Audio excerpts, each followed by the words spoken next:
O Grande Conflito. Capítulo 6. Dois heróis da Idade Média. O Evangelho fora implantado na Boêmia já no século IX. A Bíblia achava-se traduzida e o culto público era celebrado na língua do povo. Mas à medida que aumentava o poderio do Papa, a palavra de Deus se obscurecia.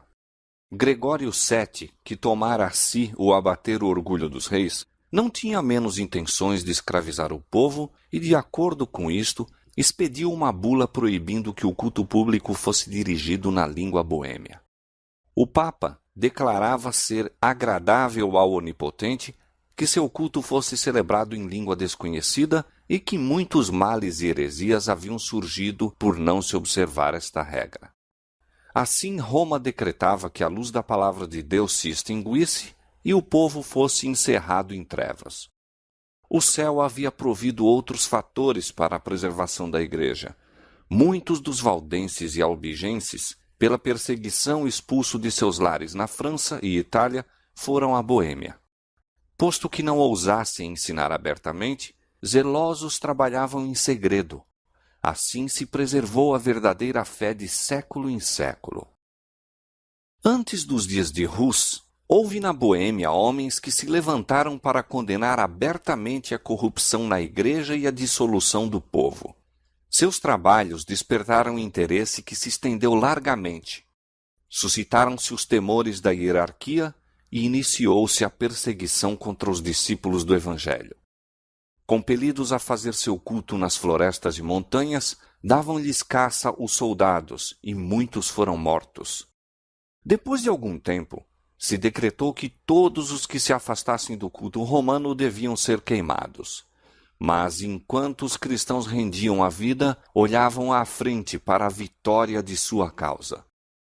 Um dos que ensinavam que a salvação só se encontra pela fé no Salvador crucificado, declarou ao morrer: "A fúria dos inimigos da verdade agora prevalece contra nós, mas não será para sempre. Levantar-se-á um dentre o povo comum, sem espada nem autoridade, e contra ele não poderão prevalecer." O tempo de Lutero estava ainda muito distante, mas já se erguia alguém cujo testemunho contra Roma abalaria as nações. João Hus era de humilde nascimento e cedo ficou órfão pela morte do pai. Sua piedosa mãe, considerando a educação e o temor de Deus como a mais valiosa das posses, procurou assegurar esta herança para o filho. Hus entrou na escola da província, passando depois para a Universidade de Praga, onde teve admissão gratuita como estudante pobre. Foi acompanhado na viagem por sua mãe. Viúva e pobre, não possuía dádivas nem riquezas mundanas para conferir ao filho, mas, aproximando-se eles da grande cidade, ajoelhou-se ela ao lado do jovem sem pai e invocou-lhe a bênção do Pai Celestial. Pouco imaginara aquela mãe como deveria sua oração ser atendida. Na universidade, Hus logo se distinguiu pela sua incansável aplicação e rápidos progressos, enquanto a vida irrepreensível e modos afáveis e simpáticos lhe conquistaram estima geral. Era sincero adepto da Igreja de Roma e fervorosamente buscava as bênçãos espirituais que ela professa conferir. Na ocasião de um jubileu, foi à confissão, pagou as últimas poucas moedas de seus minguados recursos e tomou parte nas procissões a fim de poder participar da absolvição prometida. Depois de completar o curso colegial, entrou para o sacerdócio e, atingindo rapidamente a eminência, foi logo chamado à corte do rei. Tornou-se também professor e, mais tarde, reitor da universidade em que recebera educação. Em poucos anos, o humilde estudante que de favor se educara tornou-se o orgulho de seu país e seu nome teve fama em toda a Europa. Foi, porém, em outro campo que Hus começou a obra da reforma. Vários anos após haver recebido a ordenação sacerdotal, foi nomeado pregador da Capela de Belém. O fundador desta capela defendera, como assunto de grande importância, a pregação das Escrituras na língua do povo. Apesar da oposição de Roma a esta prática, ela não se interrompeu completamente na Boêmia. Havia, porém, grande ignorância das Escrituras e os piores vícios prevaleciam entre o povo de todas as classes.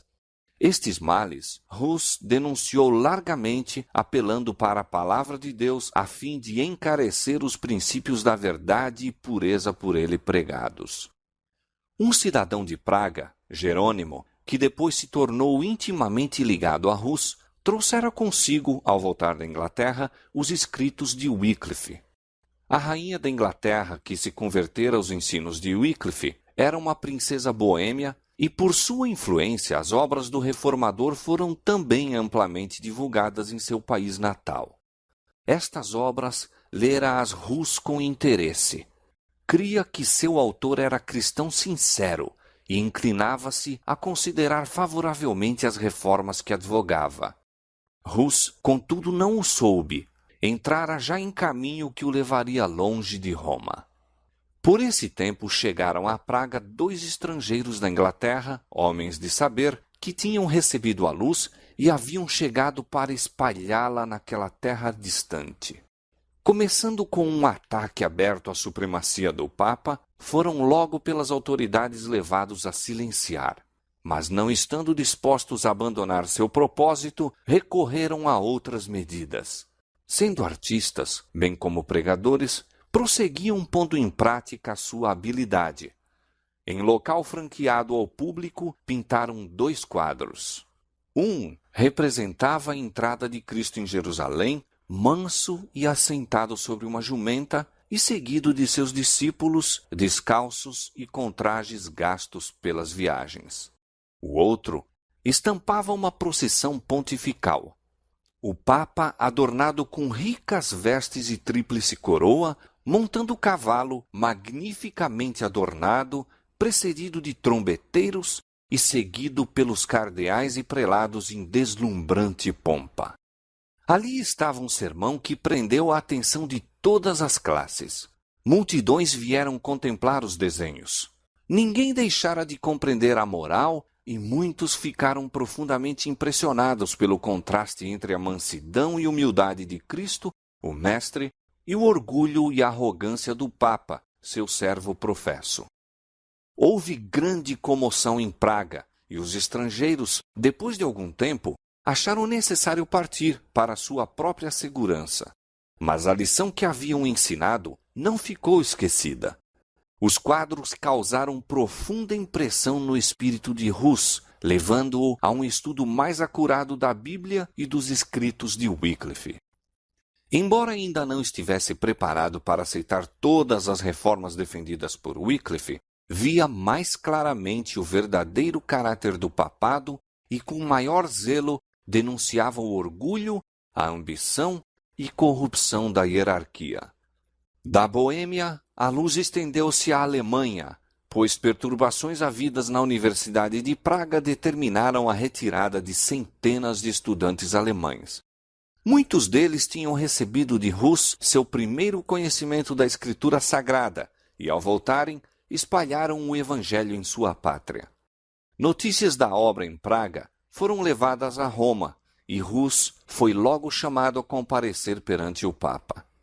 Obedecer seria expor-se à morte certa. O rei e a rainha da Boêmia, a universidade, membros da nobreza e oficiais do governo, uniram-se num apelo ao pontífice para que fosse permitido a Hus permanecer em Praga e responder a Roma por meio de delegação. Em vez de atender a este pedido, o Papa procedeu ao processo e condenação de Hus, declarando então achar-se interditada a cidade de Praga.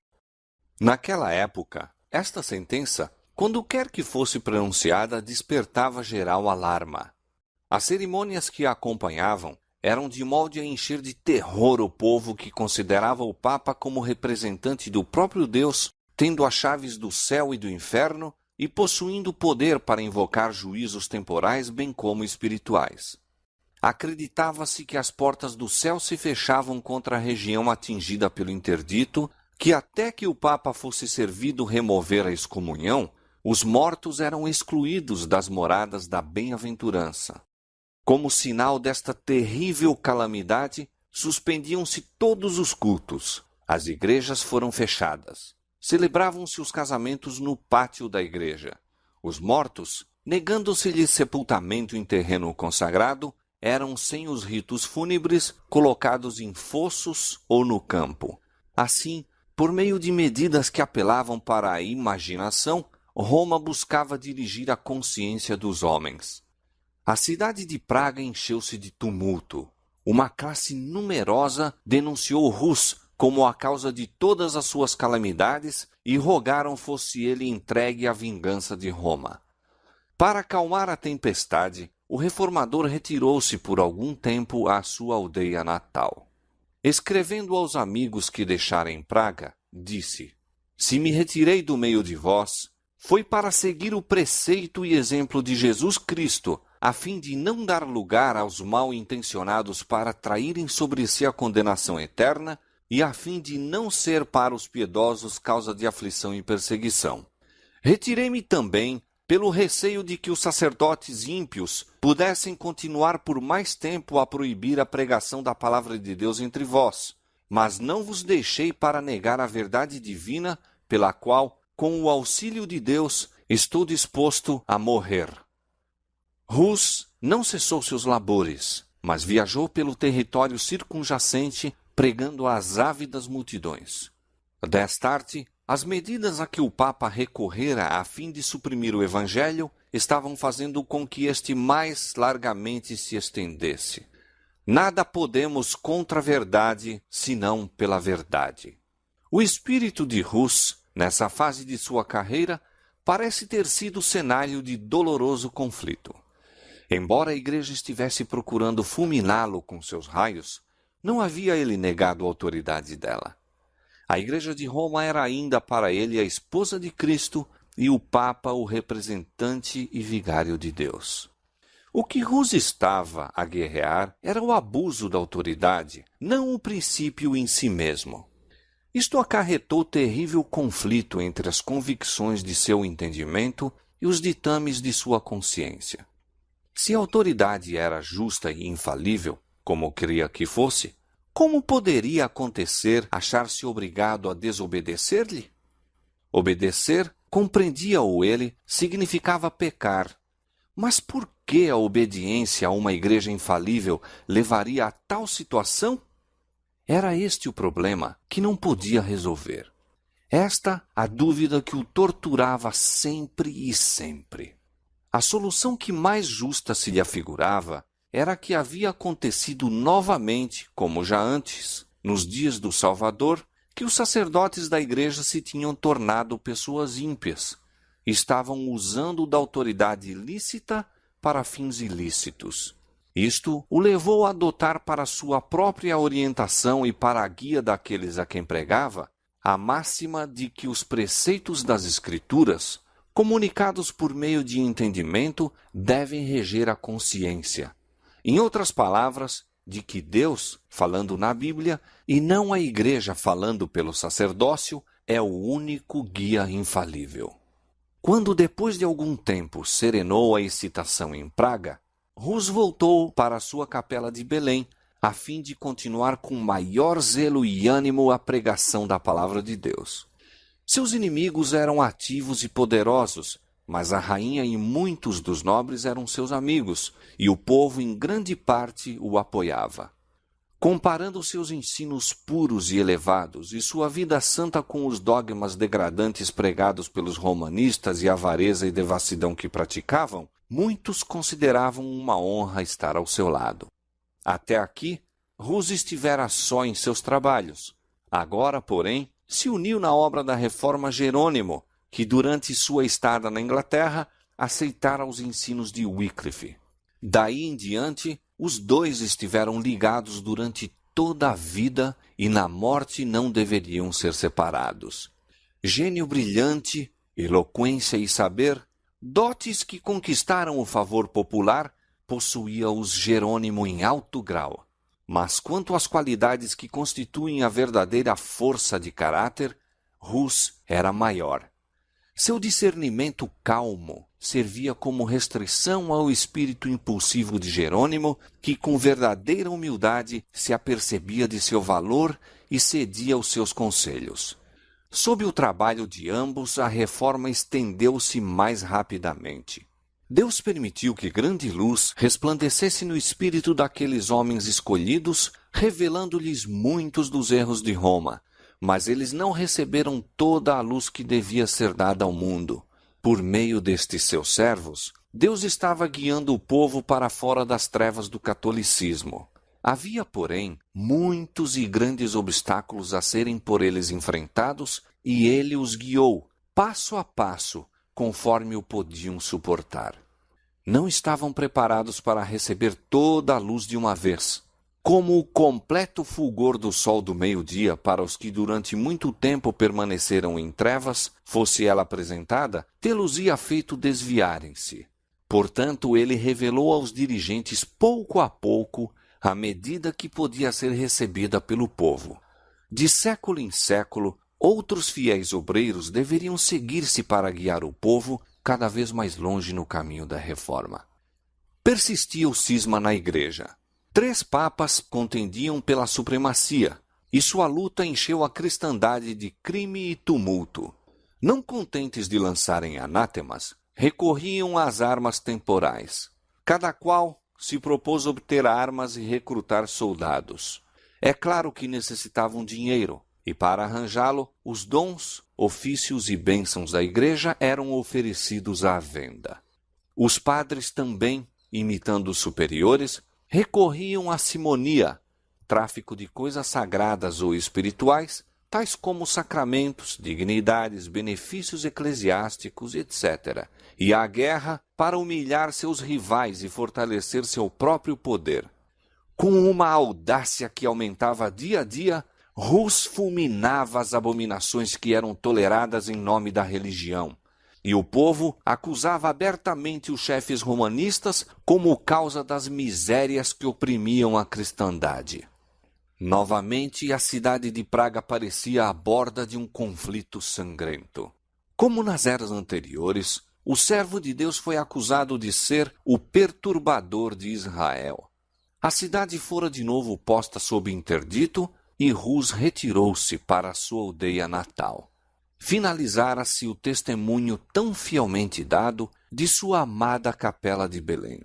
Deveria falar de um cenário mais amplo, a cristandade toda, antes de depor a vida como testemunha da verdade. Para sanar os males que estavam perturbando a Europa, convocou-se um concílio geral a reunir-se em Constança. Esse concílio fora convocado a pedido do imperador Sigismundo por um dos 3 papas rivais, João XXIII.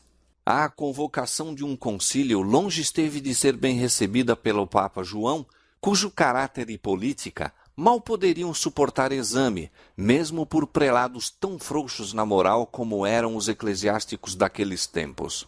Não ousou, contudo, opor-se à vontade de Sigismundo. O principal objetivo a ser cumprido pelo concílio era apaziguar o cisma da igreja e desarraigar a heresia.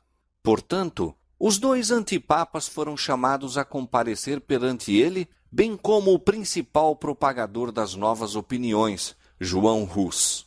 Os primeiros, tomando em consideração sua própria segurança, não estiveram presentes em pessoa, mas fizeram-se representar por seus delegados. O Papa João, conquanto ostensivamente o convocador do concílio, compareceu com muitos pressentimentos, suspeitando do propósito secreto do imperador para depô-lo, receoso de ser chamado a contas pelos vícios que havia infelicitado a tiara, bem como pelos crimes que a haviam garantido. Não obstante, fez sua entrada na cidade de Constança com grande pompa, acompanhado de eclesiásticos da mais alta ordem e seguido por um séquito de cortesãos. Todo o clero e dignitários da cidade, com imensa multidão de cidadãos, foram dar-lhe as boas-vindas. Vinha sob um pálio de ouro, carregado por 4 dos principais magistrados. A hóstia era levantada diante dele, e as ricas vestes dos cardeais e nobres ofereciam um aspecto imponente. Enquanto isto, outro viajante se aproximava de Constança. Rus, era sabedor dos perigos que o ameaçavam. Despediu-se de seus amigos, como se jamais devesse encontrá-los de novo, e seguiu viagem, pressentindo que esta o levava para a fogueira. Apesar de haver obtido o salvo-conduto do rei da Boêmia, e igualmente recebido outro do imperador Sigismundo durante a viagem, dispôs os planos encarando a probabilidade de sua morte. Numa carta dirigida a seus amigos em Praga, disse: Meus irmãos, parto com um salvo-conduto do rei, ao encontro de numerosos e fidagais inimigos. Confio inteiramente no Deus Todo-Poderoso, em meu Salvador. Confio em que Ele ouvirá vossas fervorosas orações, que comunicará sua prudência e sabedoria à minha boca, a fim de que eu possa resistir a eles, e que me outorgará seu Espírito Santo, a fim de fortificar-me em sua verdade, de maneira que eu possa defrontar com coragem tentações, prisão e, sendo necessário, uma morte cruel. Jesus Cristo sofreu por seus bem-amados. Deveríamos, pois, estranhar que Ele nos haja deixado seu exemplo, para que nós mesmos possamos suportar com paciência todas as coisas para a nossa própria salvação? Ele é Deus e nós suas criaturas.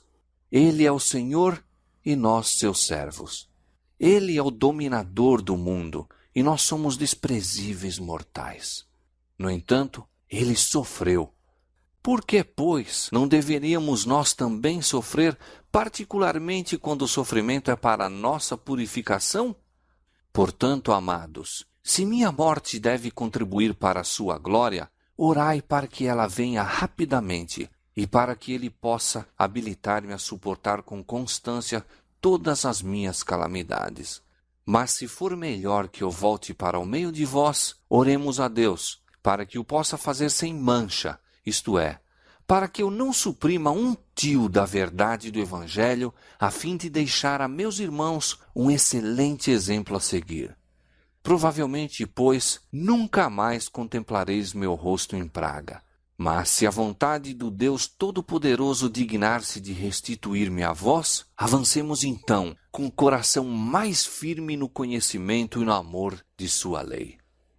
Em outra carta a um padre que se tornara discípulo do Evangelho, Hus falava com profunda humildade de seus próprios erros, acusando-se de ter sentido prazer em usar ricas decorações e haver gasto horas em ocupações frívolas. Acrescentou então estes tocantes conselhos: que a glória de Deus e a salvação das almas ocupem tua mente, e não a posse de benefícios e bens. Acautela-te de adornar tua casa mais do que tua alma, e acima de tudo, dá teu cuidado ao edifício espiritual. Sê piedoso e humilde para com os pobres, e não consumas teus haveres em festas. Se não corrigires tua vida e te refreares das superfluidades, temo que sejas severamente castigado, como eu próprio o sou. Conheces minha doutrina, pois recebeste minhas instruções desde tua meninice. É-me, portanto, desnecessário escrever-te mais a respeito, mas conjuro-te, pela misericórdia de nosso Senhor, a não me imitares em nenhuma das vaidades em que me viste cair. No invólucro da carta acrescentou: conjuro-te, meu amigo, a não abrires esta carta antes que tenhas a certeza de que estou morto. Em sua viagem, Hus por toda parte observou indícios da disseminação de suas doutrinas e o favor com que era considerada sua causa. O povo aglomerava-se ao seu encontro e em algumas cidades os magistrados o escoltavam pelas ruas. Chegado a Constança, concedeu-se a Hus plena liberdade. Ao salvo-conduto do imperador, acrescentou-se uma garantia pessoal de proteção por parte do Papa. Mas com violação destas solenes e repetidas declarações, em pouco tempo o reformador foi preso por ordem do Papa e dos cardeais e lançado em asquerosa masmorra. Mais tarde, foi transferido para um castelo forte além do Reno e ali conservado prisioneiro. O Papa, pouco lucrando com sua perfídia, foi logo depois entregue à mesma prisão. Provara-se perante o concílio ser ele réu dos mais baixos crimes, além de assassínio, simonia e adultério, pecados que não convém mencionar. Assim, o próprio concílio declarou e finalmente foi ele despojado da tiara e lançado na prisão. Os antipapas também foram depostos, sendo escolhido o novo pontífice. Se bem que o próprio Papa tivesse sido acusado de maiores crimes que os de que Hus denunciara aos padres e contra os quais exigira reforma, o mesmo concílio que rebaixou o pontífice tratou também de esmagar o reformador. O aprisionamento de Hus despertou grande indignação na Boêmia. Nobres poderosos dirigiram ao concílio protestos veementes contra o ultraje. O imperador, a quem repugnava permitir a violação de um salvo-conduto, opôs-se ao processo que lhe era movido. Mas os inimigos do reformador eram maus e decididos. Apelaram para os preconceitos do imperador, para os seus temores, seu zelo para com a Igreja. Aduziram argumentos de grande extensão para provar que não se deve dispensar fé aos hereges, tampouco a pessoas suspeitas de heresia, ainda que estejam munidas de salvo-conduto do imperador e reis. Assim prevaleceram eles. Enfraquecido pela enfermidade e reclusão, pois que o ar úmido e impuro do calabouço lhe acarretara uma febre que quase o levara à sepultura, Hus foi finalmente conduzido perante o concílio. Carregado de cadeias, ficou em pé na presença do imperador, cuja honra e boa-fé tinham sido empenhadas em defendê-lo.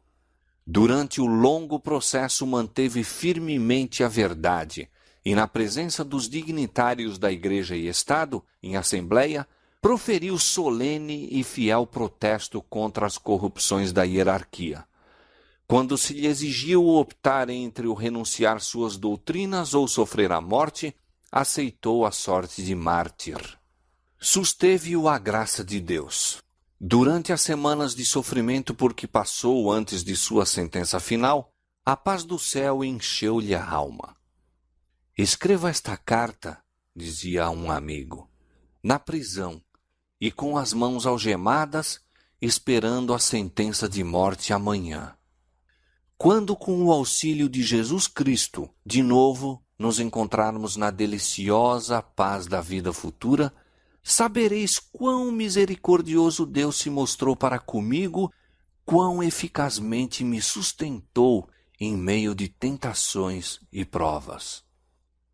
Na escuridão da masmorra previa o triunfo que teria a verdadeira fé. Volvendo em sonhos à capela de Praga onde pregara o Evangelho, viu o Papa e seus bispos apagando as pinturas de Cristo que desenhara nas paredes. Esta visão angustiou-o, mas no dia seguinte viu muitos pintores ocupados na restauração dessas figuras em maior número e cores mais vivas. Concluída que foi a tarefa dos pintores, que estavam rodeados de imensa multidão, exclamaram: "Venham agora os papas e os bispos! Nunca mais as apagarão!" Disse o reformador ao relatar o sonho: "Tenho isto como certo, de que a imagem de Cristo nunca se apagará. Quiseram destruí-la, mas será pintada de novo em todos os corações por pregadores muito melhores do que eu." Pela última vez, Hus foi levado perante o concílio. Era uma vasta e brilhante assembleia.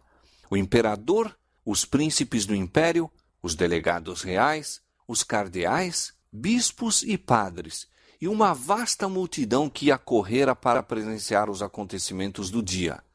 De todas as partes da cristandade, se reuniram testemunhas deste primeiro grande sacrifício na prolongada luta pela qual se deveria conseguir a liberdade de consciência.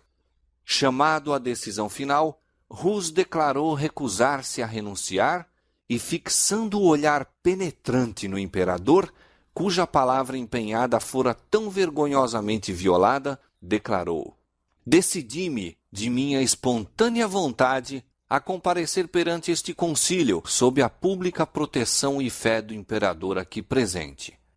Intenso rubor avermelhou o rosto de Sigismundo quando o olhar de todos na assembleia para ele convergiu. Pronunciada a sentença, iniciou-se a cerimônia de degradação.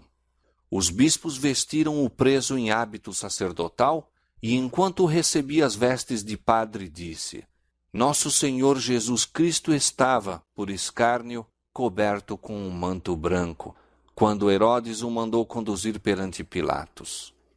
Sendo de novo exortado a retratar-se, replicou voltando-se para o povo: Com que cara, pois, contemplaria eu os céus? Como olharia para as multidões de homens a quem preguei o evangelho puro? Não, aprecio sua salvação mais do que este pobre corpo ora destinado à morte. As vestes foram removidas uma a uma, pronunciando cada bispo uma maldição ao realizar sua parte na cerimônia. Finalmente, puseram-lhe sobre a cabeça uma carapuça ou mitra de papel em forma piramidal, em que estavam desenhadas horrendas figuras de demônios com a palavra arquierege bem visível na frente. Com muito prazer, disse Rus, levarei sobre a cabeça esta coroa de ignomínia por teu amor, ó Jesus, que por mim levaste uma coroa de espinhos. Quando ficou assim trajado, os prelados disseram: Agora votamos tua alma ao diabo. E eu, disse João Rus, erguendo os olhos ao céu, entrego o meu espírito em tuas mãos, ó Senhor Jesus, pois tu me remiste. Foi então entregue às autoridades seculares e levado fora ao lugar de execução. Imenso séquito o acompanhou, centenas de homens em armas, padres e bispos em seus custosos trajes e os habitantes de Constança. Quando estava atado ao poste e tudo pronto para acender-se o fogo, o mártir mais uma vez foi exortado a salvar-se renunciando aos seus erros. A que erros? Disse Rus. Renunciarei eu? Não me julgo culpado de nenhum. Invoco a Deus para testemunhar que tudo o que escrevi e preguei assim foi feito com o fim de livrar almas do pecado e perdição. E, portanto, muito alegremente, confirmarei com meu sangue a verdade que escrevi e preguei. Quando as chamas começaram a envolvê-lo, pôs-se a cantar: Jesus, filho de Davi, tem misericórdia de mim.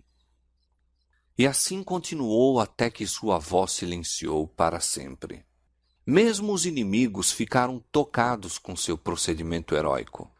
Um zeloso adepto de Roma, descrevendo o martírio de Rus e de Jerônimo, que morreu logo depois, disse: Ambos se portaram com firmeza de ânimo quando se lhes aproximou a última hora.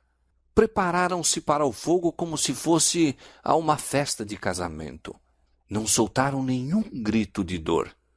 Ao levantarem-se as chamas, começaram a cantar hinos, e mal podia a veemência do fogo fazer silenciar o seu canto. Depois de completamente consumido o corpo de Hus, suas cinzas e a terra em que repousavam foram ajuntadas e lançadas no Reno e assim levadas para além do oceano. Seus perseguidores em vão imaginavam ter desarraigado as verdades que pregara. Dificilmente se dariam conta de que as cinzas naquele dia, levadas para o mar, deveriam ser qual semente espalhada em todos os países da terra, de que em terras ainda desconhecidas produziriam fruto abundante em testemunho da verdade. A voz que falara no recinto do concílio em Constança despertara ecos que seriam ouvidos através de todas as eras vindouras. Rus já não mais existia, mas as verdades por que morrera não pereceriam jamais. Seu exemplo de fé e constância animaria multidões a permanecerem firmes pela verdade em face da tortura e da morte. Sua execução patenteou ao mundo inteiro a pérfida crueldade de Roma. Os inimigos da verdade, posto não o soubessem, haviam estado a adiantar a causa que eles em vão procuraram destruir. Contudo, outra fogueira deveria acender-se em Constança. O sangue de mais uma testemunha deveria testificar da verdade. Jerônimo, ao dizer adeus a Rus, à partida para o concílio, exortou-o a que tivesse coragem e firmeza, declarando que, se caísse em algum perigo, ele próprio acudiria em seu auxílio. Ouvindo acerca da prisão do reformador, o fiel discípulo imediatamente se preparou para cumprir a promessa. sem salvo-conduto, com um único companheiro, partiu para Constança. Ali chegando, convenceu-se de que apenas se havia exposto ao perigo, sem a possibilidade de fazer qualquer coisa para o livramento de Rus. Fugiu da cidade, mas foi preso em viagem para casa e conduzido de volta em ferros sob a guarda de um grupo de soldados. Ao seu primeiro aparecimento perante o concílio, as tentativas de Jerônimo para responder às acusações apresentadas contra ele foram defrontadas com clamores. "Há chamas! Que vá às chamas!" Foi lançado numa masmorra, acorrentado em posição que lhe causava grande sofrimento e alimentado a pão e água. Depois de alguns meses, as crueldades da prisão causaram-lhe uma enfermidade que lhe pôs em perigo a vida, e seus inimigos, receosos de que ele se lhes pudesse escapar, trataram-no com menos severidade, posto que permanecesse na prisão durante 1 ano. A morte de Rus não deu os resultados que os sectários de Roma haviam esperado. A violação do salvo-conduto suscitara uma tempestade de indignação e, como meio mais seguro de agir, o concílio decidiu, em vez de queimar a Jerônimo, obrigá-lo, sendo possível, a retratar-se. Foi levado perante a Assembleia e ofereceu-se-lhe a alternativa de renunciar ou morrer na fogueira. A morte, no início de sua prisão, teria sido uma misericórdia à vista dos terríveis sofrimentos por que passara, mas agora, enfraquecido pela moléstia, pelos rigores do cárcere e pela tortura da ansiedade e apreensão, separado dos amigos e desanimado pela morte de Rus, a fortaleza de Jerônimo cedeu, e ele consentiu em submeter-se ao concílio. Comprometeu-se a aderir à fé católica e aceitou a ação do concílio ao condenar as doutrinas de Wycliffe e Rus, exceção feita, contudo, das santas verdades que tinham ensinado. Por esse expediente, Jerônimo se esforçou por fazer silenciar a voz da consciência e escapar da condenação. Mas, na solidão do calabouço, viu mais claramente o que havia feito. Pensou na coragem e fidelidade de Rus e, em contraste, refletiu em sua própria negação da verdade. Pensou no divino mestre a quem se comprometera a servir e que, por amor dele, suportara a morte de cruz. Antes de sua retratação, encontrara conforto em todos os sofrimentos, na certeza do favor de Deus.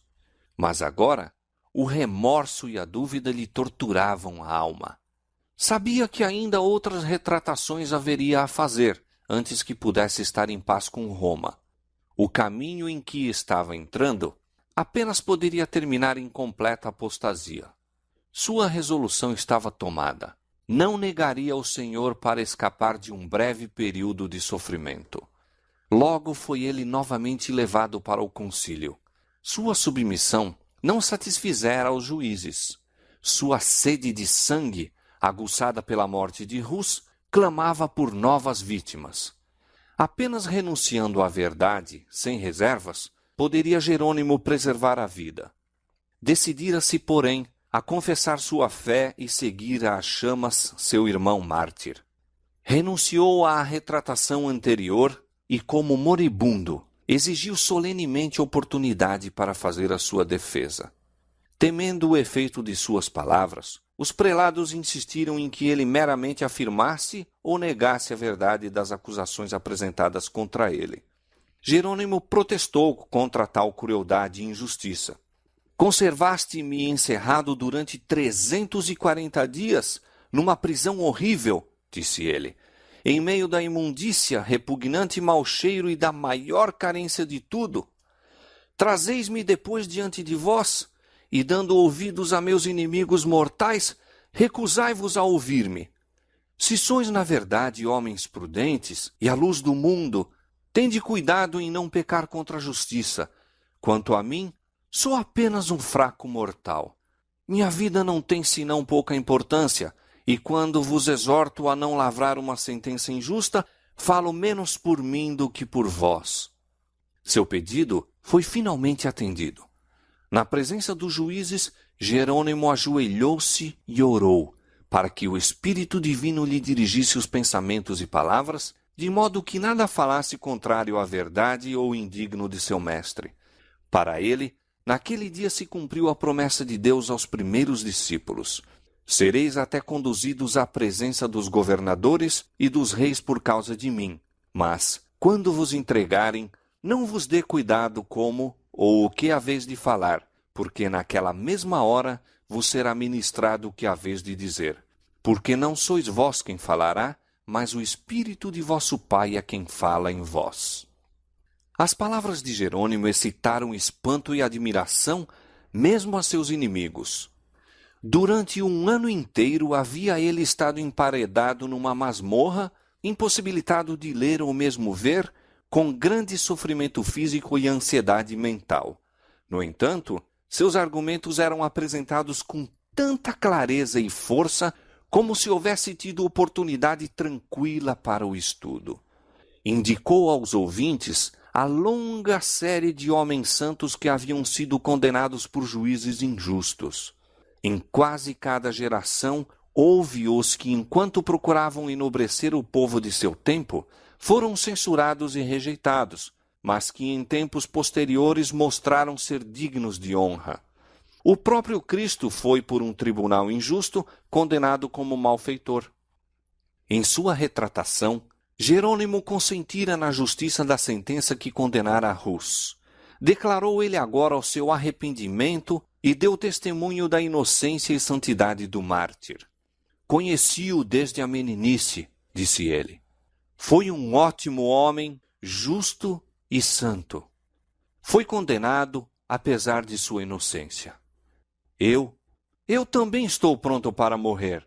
Não recuarei diante dos tormentos que estão preparados para mim por meus inimigos e falsas testemunhas, que um dia terão de prestar contas de suas imposturas perante o grande Deus, a quem nada pode enganar.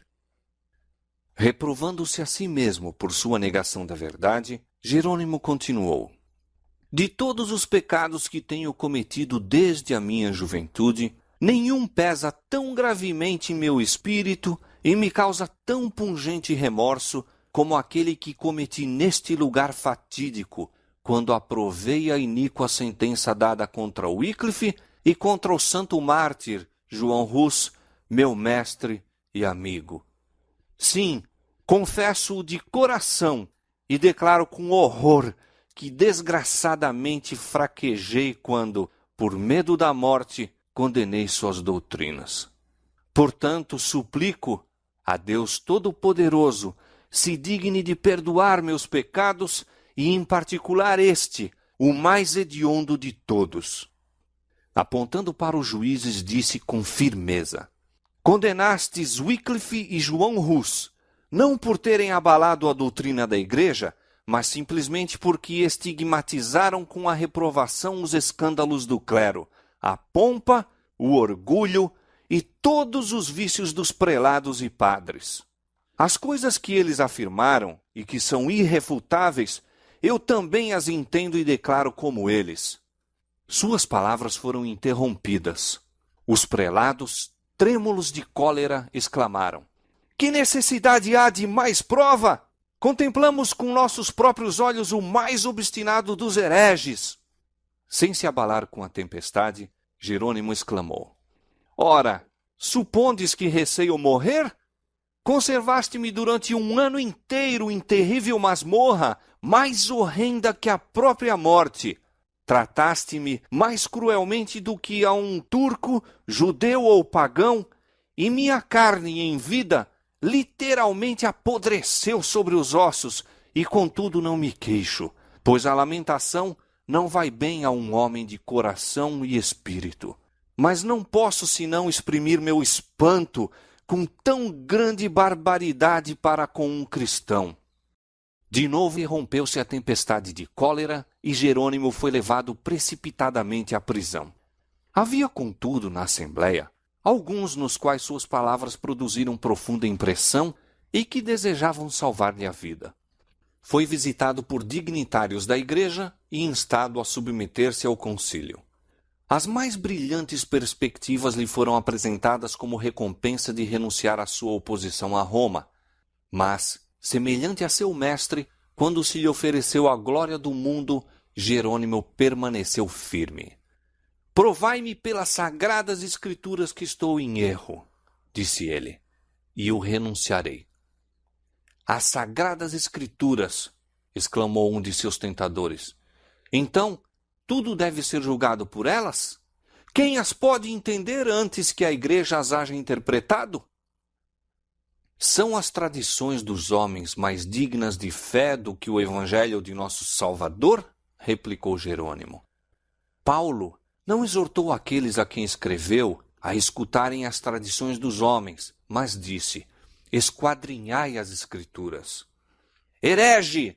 Foi a resposta. Arrependo-me de ter me empenhado tanto tempo contigo. Vejo que és impulsionado pelo diabo. Sem demora, se proferiu sentença de morte contra ele.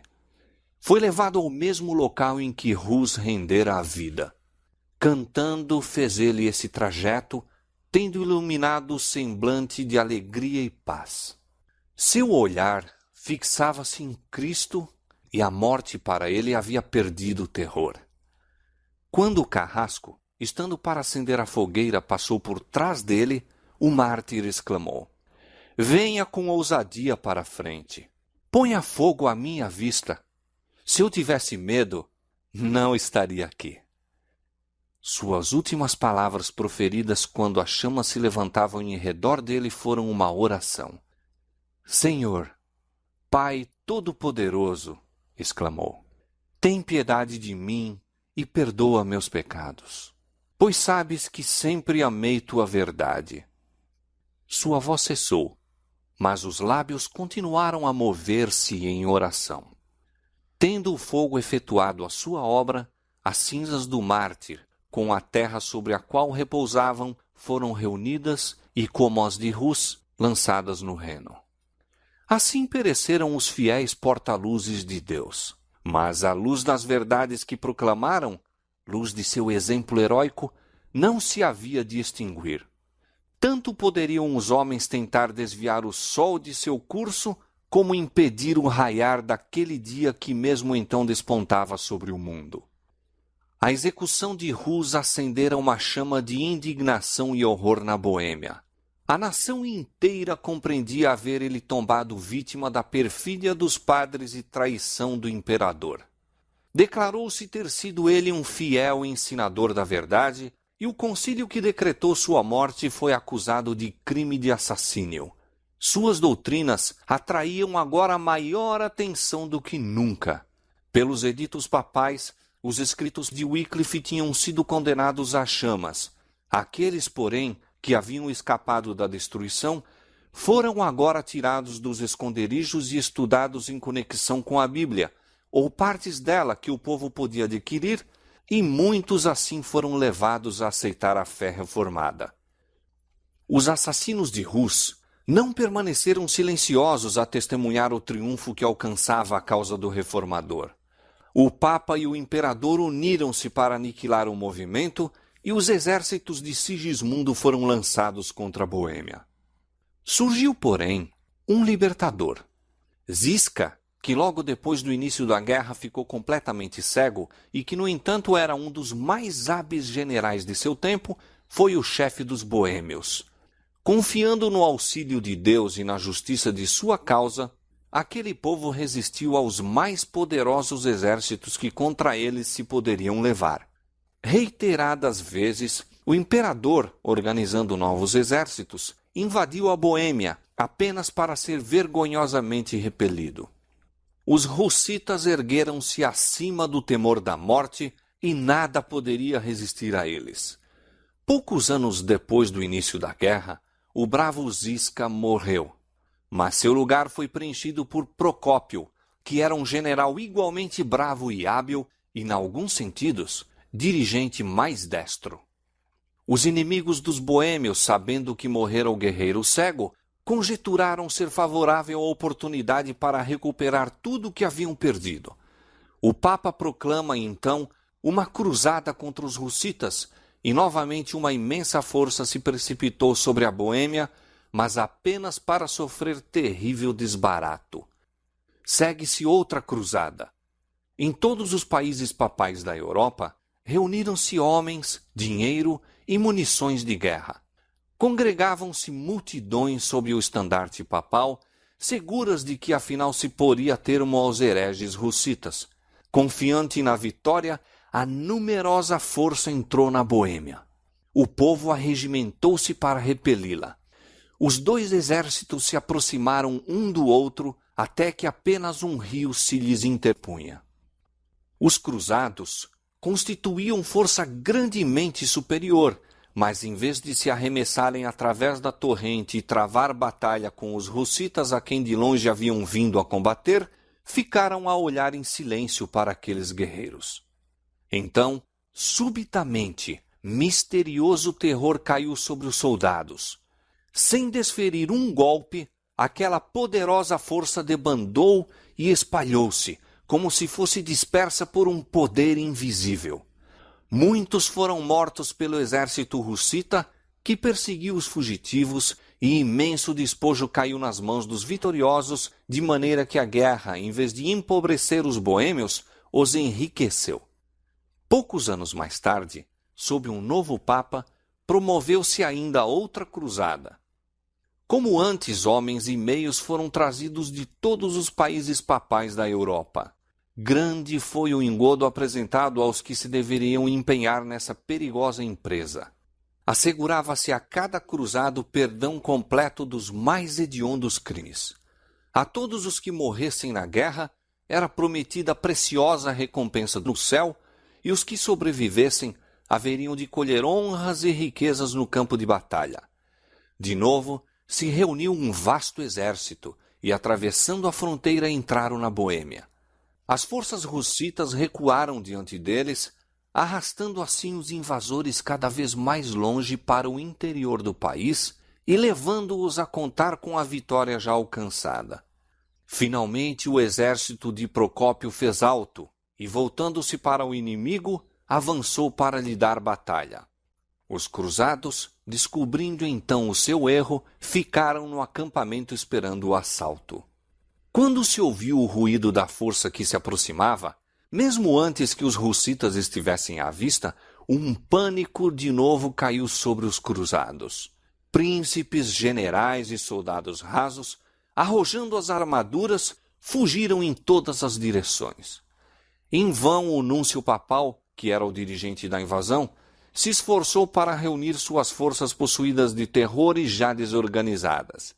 Apesar de seus enormes esforços, ele próprio foi levado na onda dos fugitivos. A derrota foi mais completa e novamente um imenso despojo caiu nas mãos dos vitoriosos. Assim, pela segunda vez, vasto exército, enviado pelas mais poderosas nações da Europa, uma hoste de homens bravos e aguerridos, treinados e equipados para a batalha, fugiu, sem dar um golpe, de diante dos defensores de uma nação pequena e até ali fraca. Havia nisso uma manifestação do poder divino. Os invasores foram tomados de pavor sobrenatural. Aquele que derrotou os exércitos de Faraó no Mar Vermelho, que pôs em fuga os exércitos de Midian diante de Gideão e seus 300, que numa noite derribou as forças do orgulhoso assírio, de novo estendera a mão para debilitar o poder do opressor. Eis que se acharam em grande temor, onde temor não havia, porque Deus espalhou os ossos daquele que te cercava. Tu os confundiste, porque Deus os rejeitou. Os líderes papais, perdendo a esperança de vencer pela força, recorreram finalmente à diplomacia.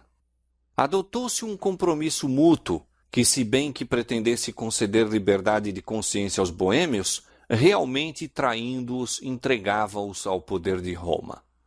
Os boêmios tinham especificado 4 pontos como condições de paz com Roma: pregação livre da Bíblia, o direito da igreja toda, tanto ao pão como ao vinho na comunhão e o uso da língua materna no culto divino, a exclusão do clero de todos os ofícios e autoridades seculares, e, nos casos de crime, a jurisdição das cortes civis tanto para o clero como para os leigos.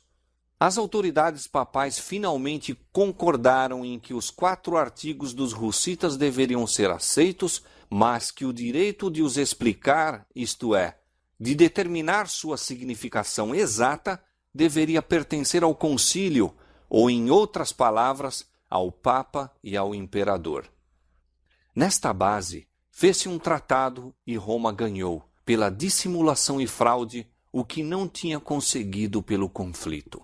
Pois, dando sua própria interpretação aos artigos hussitas, como a Escritura Sagrada, ela poderia perverter-lhes o sentido de modo a convir a seus propósitos. Uma classe numerosa na Boêmia, vendo que isto traía sua liberdade, não se conformou com o tratado. Surgiram dissensões e divisões que levaram à contenda e derramamento de sangue entre eles mesmos. Nesta luta, o nobre Procópio sucumbiu e pereceu a liberdade da Boêmia. Sigismundo, traidor de Rus e Jerônimo, tornou-se agora rei da Boêmia e, sem consideração para com o seu juramento de apoiar os direitos dos boêmios, prosseguiu com o estabelecimento do papado. Ele, porém, pouco ganhara com sua subserviência a Roma. Durante 20 anos, sua vida estivera repleta de trabalhos e perigos. Seus exércitos tinham sido arruinados e esgotados os seus tesouros por uma longa e infrutífera luta, e agora, depois de reinar 1 ano, morreu, deixando seu reino às bordas da guerra civil e legando à posteridade um nome estigmatizado com a infâmia. Seguiram-se tumultos, contendas e carnificina. Exércitos estrangeiros invadiram de novo a Boêmia e dissensões internas continuaram a perturbar a nação. Aqueles que permaneceram fiéis ao Evangelho foram sujeitos a uma perseguição sanguinolenta. Como seus irmãos de outrora, entrando em pacto com Roma, houvessem aceito seus erros, os que permaneciam na antiga fé formaram-se em igreja distinta, tomando o nome de Irmãos Unidos. Este ato acarretou sobre eles as maldições de todas as classes. Contudo, sua firmeza era inabalável. Obrigados a buscar refúgio nos bosques e cavernas, congregavam-se ainda para ler a palavra de Deus e unir-se em seu culto. Por meio de mensageiros enviados secretamente a diversos países, souberam que aqui e acolá havia os que isoladamente confessavam a verdade, alguns numa cidade, outros noutra, como eles próprios, objeto de perseguição, e que entre as montanhas dos Alpes havia uma antiga igreja apoiada no fundamento das Escrituras e protestando contra as corrupções idolátricas de Roma. Esta informação foi recebida com grande alegria e iniciou-se correspondência com os cristãos valdenses. Firmes no Evangelho, os boêmios esperaram através da noite de sua perseguição, ainda volvendo os olhos para o horizonte, na hora mais tenebrosa, semelhantes aos homens que esperam amanhã. Sua sorte fora lançada em dias maus, mas lembravam-se das palavras primeiramente proferidas por Rus e repetidas por Jerônimo, de que um século deveria passar antes que raiasse o dia. Estas foram para os taboritas, ou seja, hussitas, o que para as tribos na casa da servidão foram as palavras de José. Eu morro, mas Deus certamente vos visitará e vos fará subir desta terra. O período final do século XV testemunhou o aumento vagaroso, mas certo, das igrejas dos irmãos. Se bem que, longe de não serem incomodados, gozavam de relativo descanso. No princípio do século XVI, suas igrejas eram em número de 200 na Boêmia e na Morávia. Assim, numerosos foram os restantes que, escapando da fúria destruidora do fogo e da espada, tiveram o privilégio de ver o raiar daquele dia que Rus predissera.